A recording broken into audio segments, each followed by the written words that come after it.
Oxfordshire, Cambridgeshire, Warwickshire, Wiltshire, where we are right now. Shire, or Shire, that is county in Old English. County itself is a loan from French, just contracted into Shrewton.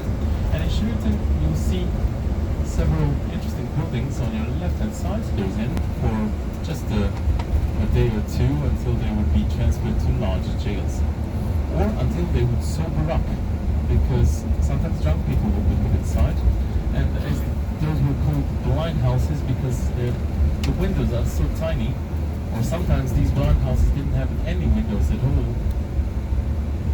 Truths, and I'll tell you a little bit more about those Dutch truths in a second.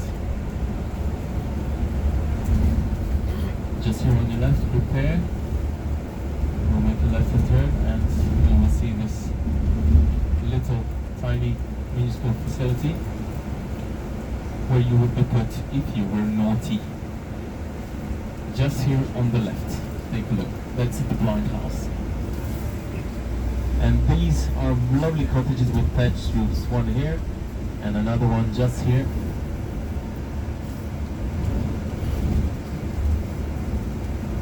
So, by the way, that was Shrewton, where Cecil Chubb, the last private owner of Stonehenge.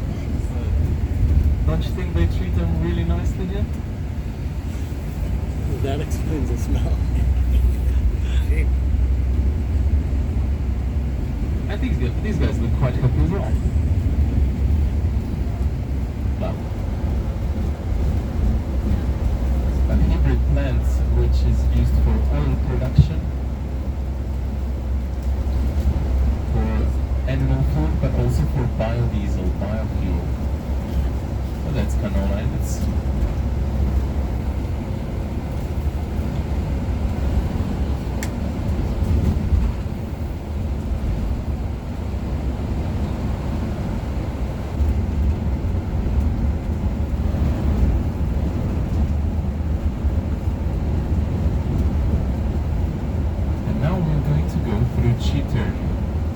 which is a very small place, but please help me to decide whether Chitern is a village or just a hamlet.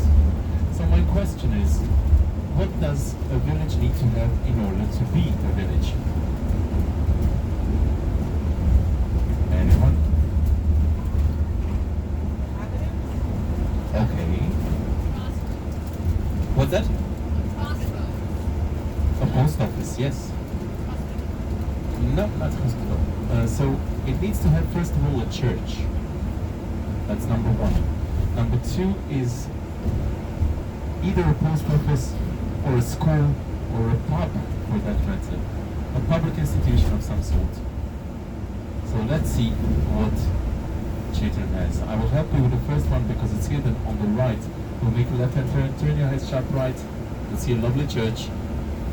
Medieval church. So it does have a church. Let's see what else Chitern has.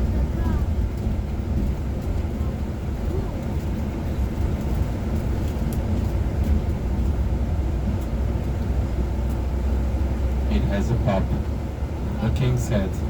So two very important institutions. I'm just not sure which one is more important for people here. So I told you, pub is a very important institution in the UK. It makes a difference between a village and a hamlet. So in the hierarchy, you would have hamlet, which is just a group of houses without, possibly a church, but without any public institution or any other public institution of any sort. Then a village, church, and the public institution. Town, which is differentiated not only by size but especially by density of population. In front of us is Chitern military camp, which used to be a prisoner of war camp during the Second World War. Near us there was a place called Imber, which used to be training grounds for American and Canadian commandos during the Second World War. They trained there for AD. Today it's used as a training ground for counter-terrorism operations. Some of all around us.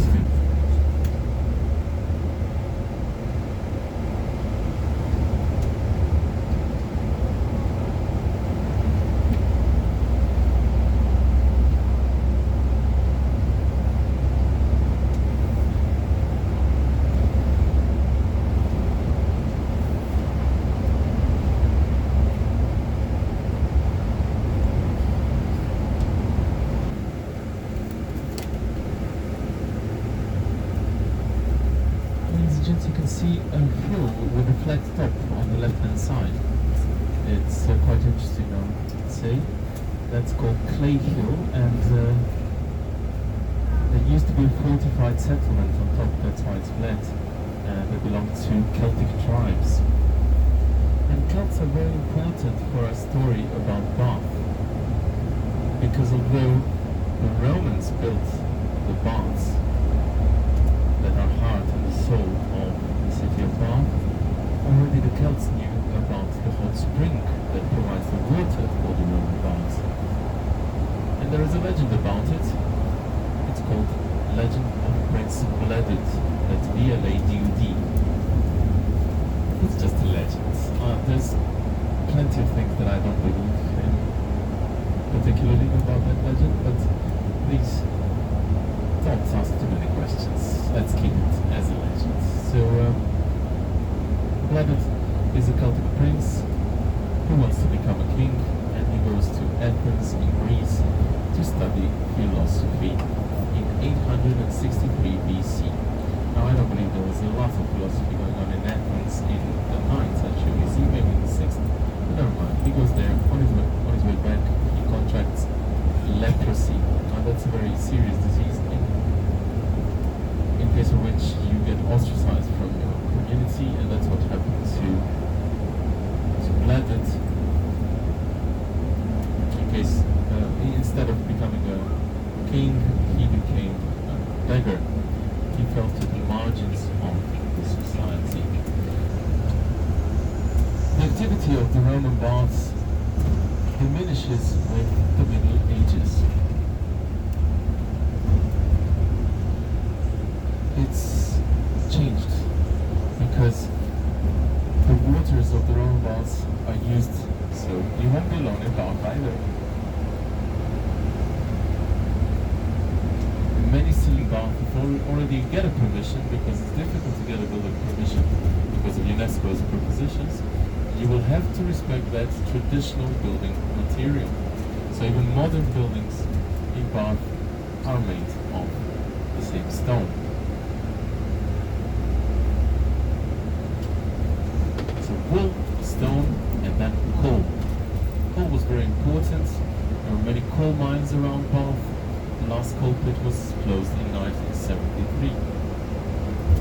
Speaking about coal, I can suggest you a nice snack in Bath if you're still hungry, if you want to top up your lunch, and that's Cornish pasty. Where we'll not be in Cornwall, we'll be in the county called Somerset. But Cornwall is not far away, and Cornish pasties are probably also quite typical in Bath, because they have many miners, and those Cornish pasties, they were designed for miners initially. They look like a sort of an empanada. They have a thick rim, so the miners would hold them by the rim, eat the middle, which has a filling, and then throw away the rim after eating the middle with their dirty hands, of course.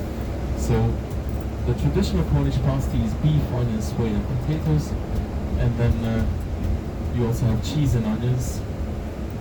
And then you have less traditional options. I would go for, and there are many, many canals in England, really huge amounts of canals in England, and you can visit a lot of this country in that way. Apparently a very nice way to discover this country.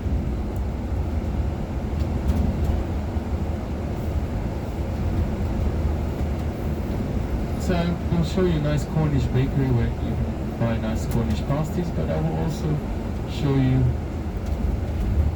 some other shops, like a very nice chocolate shop where you can buy nice chocolates. It's called Charlotte Brunswick. She was a real person. She was a fierce gambler. And I'll show you a place where you can buy nice ice creams. Why not? So I'll show you. Well, there's plenty of choice. It's up to you to choose which one you will try. But it's interesting that you have one place which is called Marshfield Farm.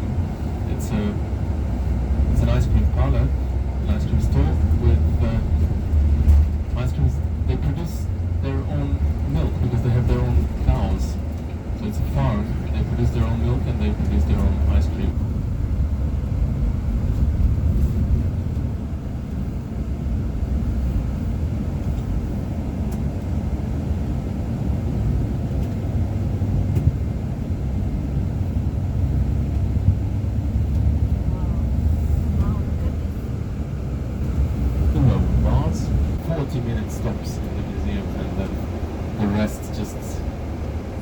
cover a little bit of the historical core of Bath.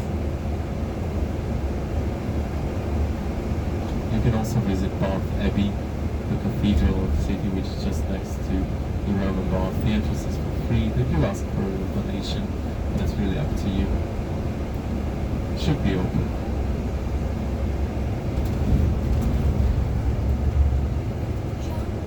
Good to see it. Here on your right you will see a part of Bath already.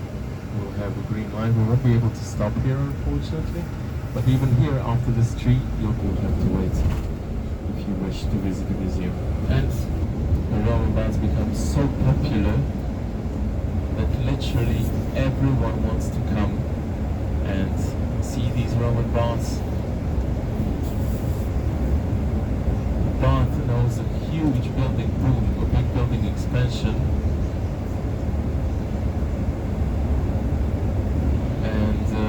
Most of Bath as we know it today dates back to the 18th and early 19th centuries. It's very well preserved, and because Roman baths are actually the best preserved ancient thermal complex in Northern Europe, and because Bath is so beautiful, it's inscribed under UNESCO's protection as part of World Heritage since 1987.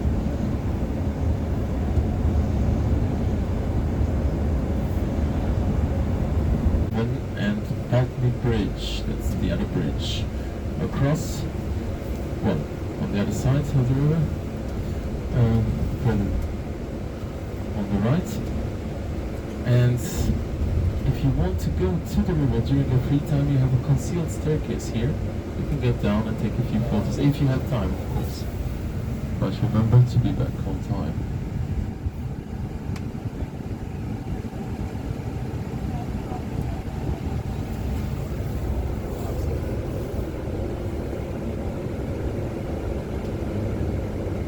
And this in front of us, that's North Parade.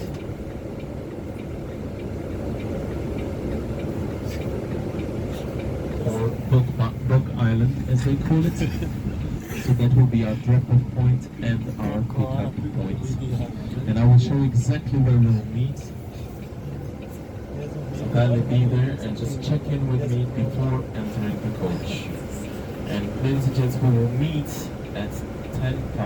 5:10 will be the meeting time. 5:15 will be the departure time back to London.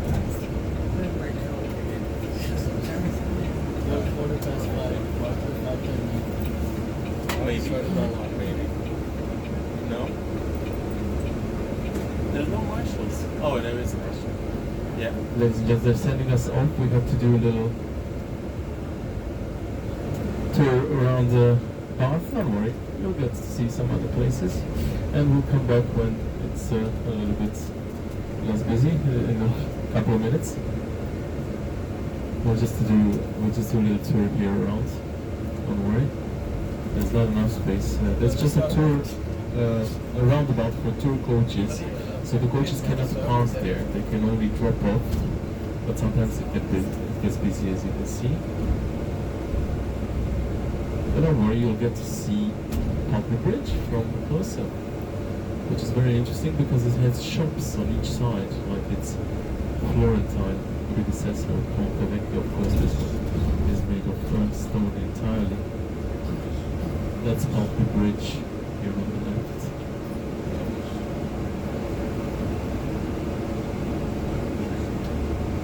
Built by Robert Adam in the 18th century, and you can see lovely river Avon